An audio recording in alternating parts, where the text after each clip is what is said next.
ഇൻവെസ്റ്റേഴ്സിന് എത്ര ഇക്വിറ്റി വരെ കൊടുക്കാം? ഇതൊരു വാട്സപ്പ് ഗ്രൂപ്പിൽ ഒരു ഫൗണ്ടർ ചോദിച്ചിട്ടുള്ള ചോദ്യമാണ്. ഞാൻ ആക്ച്വലി ആ ഫണ്ട് റൈസിങ്ങിനെ കുറിച്ച് യൂട്യൂബിൽ ആ വീഡിയോ ചെയ്യുമ്പോൾ ഉൾപ്പെടുത്തണം എന്ന് വിചാരിച്ചിരുന്ന ഒരു കാര്യമായിരുന്നു ഇത്.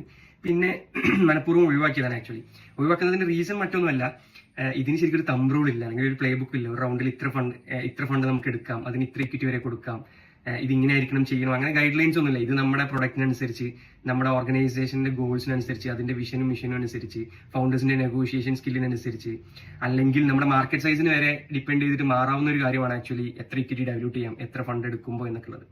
ഇന്ത്യയിൽ ഇപ്പം നടക്കുന്ന ഫണ്ടിങ് റൗണ്ട്സ് വെച്ച് അനലൈസ് ചെയ്തിട്ട് നോർമലി നടക്കുന്ന ഒരു സിനാരിയോ എങ്ങനെയാണെന്നുള്ളത് പറയാൻ തോന്നി.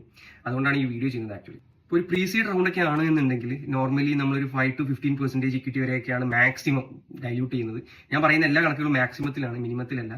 അത് അഗെയിൻ സീഡ് റൗണ്ടിലേക്ക് വരുമ്പോൾ അഗെയിൻ ഒരു 10 to 20% ഒക്കെയാണ് നോർമലി ഡൈല്യൂട്ട് ചെയ്യുന്നത്. അപ്പം ഇതിലെ തമ്പ് റൂൾ എന്താണെന്ന് വെച്ച് കഴിഞ്ഞാൽ സീഡ് റൗണ്ട് കഴിയുമ്പോൾ മാക്സിമം ഒരു 25% ഇക്വിറ്റി വരെ ഡൈല്യൂട്ട് ചെയ്യാൻ പാടുള്ളൂ. അതായത് 75% ഇക്വിറ്റി മിനിമം ഫൗണ്ടേഴ്സിന്റെ കയ്യിൽ വേണം എന്നുള്ളതാണ്. ഇന്റർവെലിന്റെ കാര്യത്തിൽ നമ്മൾ സീഡ് റൗണ്ട് കഴിഞ്ഞപ്പോൾ പോലും വെറും 4% മാത്രമാണ് നമ്മൾ ഡൈല്യൂട്ട് ചെയ്തിട്ടുണ്ടായിരുന്നത്. അതായത് 96% ഫൗണ്ടേഴ്സിന്റെ കയ്യിലായിരുന്നു. അതായത് ഫൗണ്ടേഴ്സ് പ്ലസ് ഈസ് ഓഫ് 96% ഉണ്ടായിരുന്നു. ഇനി സീഡ് റൗണ്ട് കഴിഞ്ഞാൽ പിന്നെ വരുന്നത് സീരീസ് എ ആണ്. സീരീസ് എയിലും നമ്മൾ ഇതുപോലെ തന്നെ ഒരു 15 to 25% ഡൈല്യൂട്ട് ചെയ്യും. സീരീസ് എന്റെ തമ്പ് റൂൾ എന്ന് പറയുന്നത് ഫണ്ടിങ് റൗണ്ട് കഴിഞ്ഞാൽ, അതായത് സീരീസ് എ റൗണ്ട് കഴിഞ്ഞാൽ അറ്റ്ലീസ്റ്റ് 60% ഫൗണ്ടേഴ്സിന്റെ കയ്യിൽ വേണം എന്നുള്ളതാണ്. പിന്നെ ഇതൊക്കെ ഡിപ്പെൻഡ് ചെയ്തിരിക്കുന്നത് എഗെയിൻ നമ്മുടെ കമ്പനിയെ നമ്മൾ എങ്ങോട്ട് കൊണ്ടുപോകുന്നു എന്നുള്ളതാണ്. നമ്മൾ അക്വിസിഷനിലേക്കാണോ, നമ്മൾ IPO യിലേക്കാണോ, അല്ലെങ്കിൽ നമ്മൾ എത്ര കാലം ഇത് ഇനി റൺ ചെയ്യും, ഫൗണ്ടേഴ്സ് എത്ര കാലം ഇത് റൺ ചെയ്യും എന്നൊക്കെ ഡിപ്പെൻഡ് ചെയ്തിരിക്കും. കാരണം ഈ ഇക്വിറ്റി എന്ന് പറയുന്നത് ശരിക്കും ഒരു കറൻസി അല്ല, അത് നമ്മുടെ കൺട്രോളാണ്. ആ കൺട്രോൾ ആയിരിക്കും ഒരു പക്ഷേ നമ്മുടെ മോട്ടിവേഷൻ. ഇപ്പൊ എന്നെ സംബന്ധിച്ച് ഇത് എല്ലാ ഫൗണ്ടേഴ്സിനും അപ്ലിക്കബിൾ അല്ല. അപ്പൊ എന്നെ സംബന്ധിച്ച് എനിക്ക് ജോബ് ഓട്ടോണമി ഭയങ്കര ഇമ്പോർട്ടന്റ് ആണ്. അപ്പൊ ആ ഓട്ടോണമി വേണമെന്നുണ്ടെങ്കിൽ, ആ കൺട്രോൾ വേണമെന്നുണ്ടെങ്കിൽ നമ്മുടെ കയ്യിൽ ഇക്വിറ്റി വേണം. അപ്പൊ ഇക്വിറ്റി എന്ന് പറയുന്നത് ശരിക്കും കൺട്രോൾ ആണ്, അതൊരു കറൻസി അല്ല. അതിനെ കറൻസി ആക്കി യൂസ് ചെയ്ത് കഴിഞ്ഞാൽ നമ്മൾ ഫ്രീക്വന്റ്ലി ഫണ്ട് റൈസ് ചെയ്തുകൊണ്ടേയിരിക്കും എന്നുള്ളതാണ്.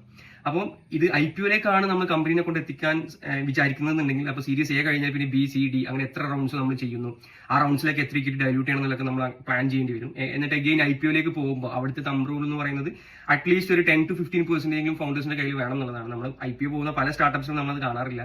ഓരോ IPO യിലേക്ക് പോകുമ്പോൾ ഞാൻ മനസ്സിലാക്കുന്നത് ഒരു 7 to 8% മാത്രമാണ് ഭവിഷ് അഗർവാളിന്റെ കയ്യിലുണ്ടായിരുന്നുള്ളൂ. അതുപോലെ ഫ്ലിപ്കാർട്ടിലെ ഫൗണ്ടേഴ്സ് എക്സിറ്റ് എടുത്ത സമയത്തും 10% താഴെ മാത്രമായിരുന്നു ഉണ്ടായിരുന്നു. ഈവൻ സൊമാറ്റോയുടെ കേസിലൊക്കെ ഇത് തന്നെയാണ് സംഭവിച്ചിട്ടുള്ളത്.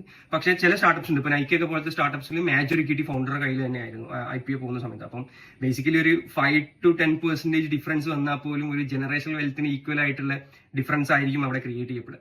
അപ്പൊ അതൊക്കെയും ഞാൻ പറഞ്ഞ പോലെ തന്നെ നമ്മുടെ എൻഡ് ഗോൾ എന്താണ്, അല്ലെങ്കിൽ നമ്മുടെ കമ്പനിയെ എങ്ങോട്ട് നയിക്കുന്നു എന്നുള്ളതിനനുസരിച്ചാണ് ഓരോ റൗണ്ടിലും നമ്മൾ എത്ര ഫണ്ട് എടുക്കണം, അതിന് എത്ര ഇക്വിറ്റി ഡൈല്യൂട്ട് ചെയ്യണം എന്നുള്ളതൊക്കെ തീരുമാനിക്കുക.